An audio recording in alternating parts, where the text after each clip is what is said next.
Freud faisait entrer l'homme moderne dans un monde historique.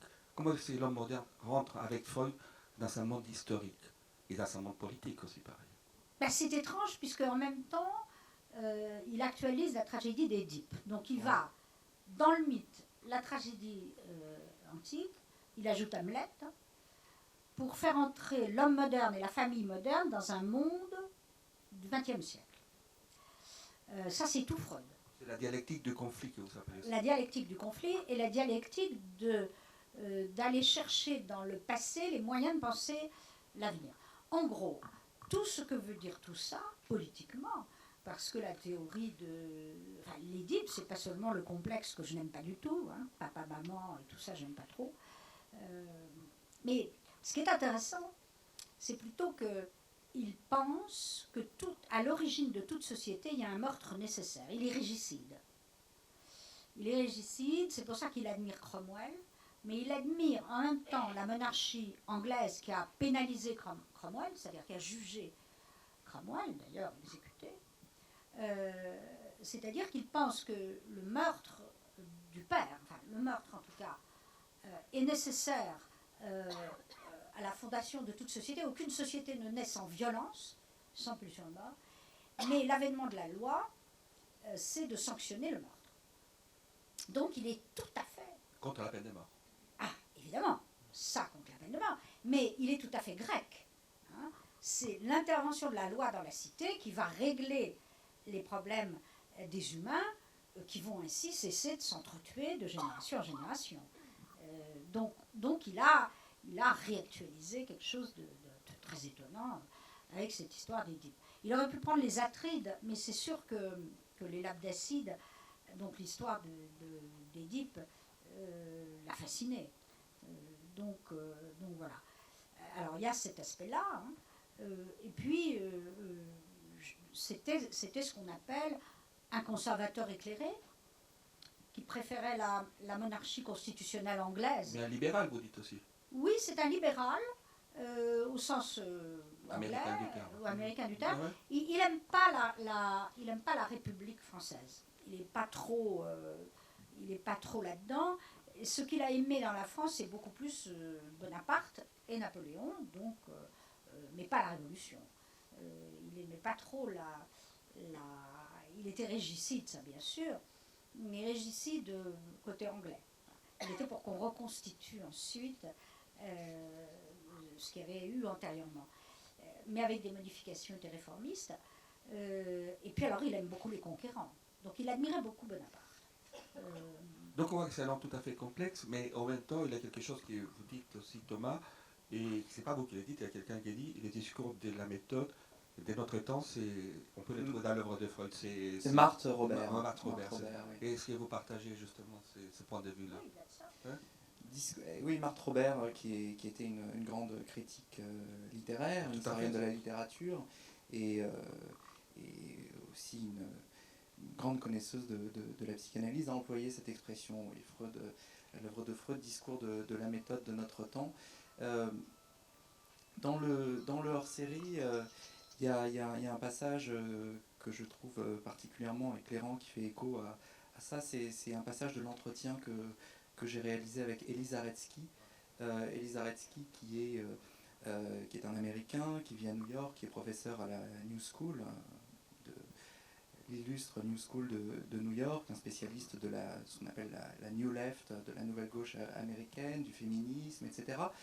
Et à un moment donné, dans cet entretien, je lui ai demandé ce qui, selon lui, était aujourd'hui aux États-Unis, notamment parce que ça m'intéressait d'avoir un regard américain, ce qui était aujourd'hui le plus fécond de l'œuvre freudienne, de l'œuvre de Freud et de la psychanalyse en général aux États-Unis. Et ça, on pourra peut-être en discuter tout à l'heure. Le devenir de la psychanalyse aux États-Unis est extrêmement problématique en tant que clinique aussi, enfin en tant que la cure analytique, ce qu'elle est devenue, etc. Mais en revanche, ce qui est tout à fait passionnant, c'est de voir comment à partir des années 60 notamment, le succès de la psychanalyse à l'université en tant qu'herméneutique, ce qu'il appelle une herméneutique culturelle, c'est-à-dire comment dans un certain nombre de disciplines, que ce soit la littérature, que ce soit l'histoire, l'histoire de l'art également, comment les concepts de la psychanalyse ont été étudiés, intégrés, comment on peut enrichir notre compréhension de l'œuvre d'art, de l'œuvre littéraire, en faisant appel au concept analytique, sans faire de la psychanalyse sauvage. Il ne s'agit absolument pas de ça. Comment on peut expliquer l'état d'esprit d'un peuple à un moment donné, la compréhension de l'opinion publique, de ce qui se passe, en recourant justement au concept analytique. Par exemple, pour donner un exemple cette fois qui est français, je pense que beaucoup d'entre vous connaissez un livre qui a beaucoup marqué l'historiographie de ces 20 dernières années, qui s'appelle Le syndrome de Vichy, d'Henri Rousseau. Henri Rousseau qui était le directeur de l'Institut d'histoire du temps présent, et il montre, et vraiment de façon extrêmement claire, et justement sans extrapoler outre mesure, comment la mémoire de Vichy a évolué dans la société française entre 1945 et 1980. Et il montre très bien, et son plan d'ailleurs suit ça, comment à une période qu'il appelle une période de refoulement, qui correspond en gros aux années 40, 50, où on n'a pas du tout parlé des choses qui faisaient mal dans la société française, ou à l'époque du général de Gaulle, et surtout dans les années 60 évidemment, comment on a refoulé le passé collabo d'une partie de la France, comment ensuite il y a eu une forme de retour de refoulé. Il parle de retour de refoulé, et c'est vrai, quand on regarde ce qui s'est passé dans les années 70, avec Le Chagrin et la Pitié, le livre de Paxton, etc., il y a quelque chose qui apparaît comme un retour de refoulé, avec un processus dont parle Freud aussi, qui est que quand le refoulé revient, il revient parfois de façon totalement excessive. Et comment également dans son analyse de la mémoire, de cette espèce de mémoire que l'on ressasse depuis la mémoire juive, depuis 20 ou 30 ans, comment on a l'impression que cette mémoire nous envahit et on a du mal à faire ce travail de mémoire. Il emploie de temps en temps, mais de façon, là aussi je vous dis, pas du tout abusive, mais il recourt pas seulement à l'œuvre de Freud, mais en tous les cas à ces concepts qui nous permettent de comprendre l'histoire et l'histoire collective. Juste pour vous donner cet exemple. Voilà. Donc un discours de la méthode de notre temps, oui, parce que comme je le disais pour commencer, Freud nous donne plein d'outils pour penser et pour penser intelligemment. Et d'ailleurs, c'est ce titre dont vous êtes servi, je crois, pour faire les hors-séries, parce que faire une chronologie, c'est tout à fait intéressant aussi. J'ai l'impression que c'était tout à fait intéressant de montrer Freud dans sa chronologie. C'est-à-dire vous avez fait la chronologie des Freud dans les hors-séries, c'était tout à fait important de montrer Freud de cette façon-là. Oui, bien sûr, parce que ce qu'on avait décidé avec Elisabeth quand on a pensé au hors-série, parce que quand j'ai proposé à Elisabeth le portrait de Freud, tout de suite on s'est dit on va pas faire un portrait chronologique, ça n'a pas de sens, etc. Donc on a séparé la chronologie du portrait, ce qui a permis à Elisabeth de faire un portrait détaché, plus littéraire, plus réflexif. Et donc effectivement la chronologie nous paraissait indispensable d'un strict point de vue pédagogique, mais aussi pour montrer que Freud n'était pas un penseur extrêmement engagé comparé à d'autres personnalités de son époque. Il ne s'est pas engagé pour des causes. Pas engagé, mais révolutionnaire quand même, malgré tout. Révolutionnaire quand même. Mais ce que je voulais dire, c'est que c'est en même temps quelqu'un qui est totalement inscrit dans son époque et dont on voit aussi comment l'œuvre et la pensée est infléchie par les grandes secousses contemporaines. L'avènement de la deuxième topique, toute sa réflexion sur la pulsion de mort, etc. et tout, on ne peut pas la comprendre indépendamment du contexte historique de la Première Guerre mondiale, de ce qui se passe à ce moment-là. Évidemment, le malaise dans la civilisation, qui est achevé, je crois, à l'automne 1929, publié en 1930, pile au moment du krach de Wall Street, vous ne pouvez pas le sentir, mais il y a quelque chose, il y a une concomitance qui est évidemment qui est troublant et qui fait que même si Freud n'est pas intervenu directement dans le champ politique, sur la scène intellectuelle à ce moment-là, il était évidemment, il savait très bien ce qui se passait, il l'a analysé dans son œuvre Moïse et le monothéisme, son dernier livre, publié en 1939, quelques mois avant sa mort. Évidemment, son exil à Londres quelques mois auparavant, ce qui se passe en Allemagne et en Autriche, ça influe dessus. Donc c'est pour ça que cette chronologie, pas seulement pour des raisons pédagogiques, était intéressante à faire, mais pour rappeler qu'il y avait toujours une sorte de va-et-vient entre le cheminement de la pensée freudienne et la marche du monde.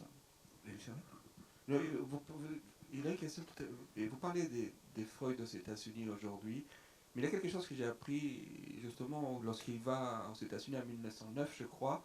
Et on a l'impression qu'il n'est pas toujours bien compris, la théorie freudienne n'est pas toujours bien comprise. Ça, c'est la cata. Et justement, et peut-être, je ne sais pas si aujourd'hui il est toujours bien compris, mais aux États-Unis, il était un peu déçu parce qu'on a l'impression qu'ils sont compris des travers beaucoup de choses. Sur le plan historique, la notion de ne pas comprendre n'existe pas. On étudie les processus d'introduction, d'assimilation. Donc, on ne peut pas dire qu'il y aurait un Freud meilleur qu'un autre. Bon. Alors, bien sûr, à ce moment-là, on étudie les conditions et on décrit ce qu'est la situation de la psychanalyse aux États-Unis. Mais le voyage de Freud en 1909, c'est le premier Freud, celui qui n'est pas encore un théoricien de la culture ni de la pulsion de mort, c'est le premier Freud clinique, lumineux, le refoulement, l'inconscient, la sexualité. Bon. Or, il arrive dans un pays de puritains où, comme tous les savants, les psychologues de cette époque, s'interrogeaient bien entendu sur l'hystérie, le sexe, la sexualité infantile. Et comme il n'y avait pas une psychiatrie constituée comme en Europe, et qu'on était dans ce type de pays, le freudisme, la théorie freudienne, le premier Freud, celui des 5 leçons sur la psychanalyse, obtient un succès populaire absolument inouï. Et ça devient la médecine de l'âme la plus répandue aux États-Unis, avec l'idée, parce qu'il n'y a pas d'autres choses constituées. En outre, les psychologues américains ne s'y opposent pas. Donc, ça devient la psychiatrie de l'époque, ça devient cette théorie. Avec l'idée que ça va guérir les êtres humains de tout, de leurs angoisses, de leurs peurs, de leurs névroses. Bon. Donc, c'est une vision absolument hygiéniste de l'humanité. Et Freud, qui n'a pas encore élaboré sa deuxième, on est en 1909, dit c'est pas ça du tout. Et il est inquiet d'une chose qui va exactement arriver. Il dit on croit que j'apporte une promesse de bonheur et j'apporte une promesse de connaissance de soi, ce qui n'est pas du tout la même chose. Et du coup, ce sont les mêmes raisons pour lesquelles, 50 ans plus tard, on va rejeter la psychanalyse parce qu'elle n'a pas apporté la promesse dont elle n'était pas porteuse, en quelque sorte. Et donc, en effet, sur ce plan-là, il y a un malentendu. De sorte que le pays qui a été le plus freudien au début du siècle va devenir le plus anti-freudien à la fin du même siècle. Alors qu'en Europe, la situation n'est pas la même. D'abord parce que la psychanalyse européenne a été détruite par les nazis, et que donc là, tous les Européens ont été obligés d'émigrer aux États-Unis ou en Argentine, ou en Angleterre, en 2 temps, hein, parce que c'est très peu en Argentine et c'est ensuite que ça s'est reconstitué. Mais de toute façon, ils sont obligés d'immigrer, de devenir américains, de s'adapter au fond à cette vision du monde. Mais en Europe, c'était pas ça du tout. On avait une conception très différente de Freud. Alors aujourd'hui, les choses sont très différentes aussi. C'est que, bien entendu, tous ceux qui avaient voulu de cette théorie freudienne comme clinique du bonheur se sont tournés beaucoup plus facilement vers les médicaments et le comportementalisme, et donc, au fond, ont délaissé toute cette exploration de l'intime, et qu'au contraire, Freud est devenu, beaucoup plus qu'en Europe, un grand théoricien de la culture, et il est étudié dans les départements d'histoire et de littérature. Donc, alors qu'en France, c'est différent. On n'a jamais vu Freud comme ça, et puis il y a eu Lacan, qui a fait une relecture de Freud qui n'est pas du tout la même que celle des États-Unis.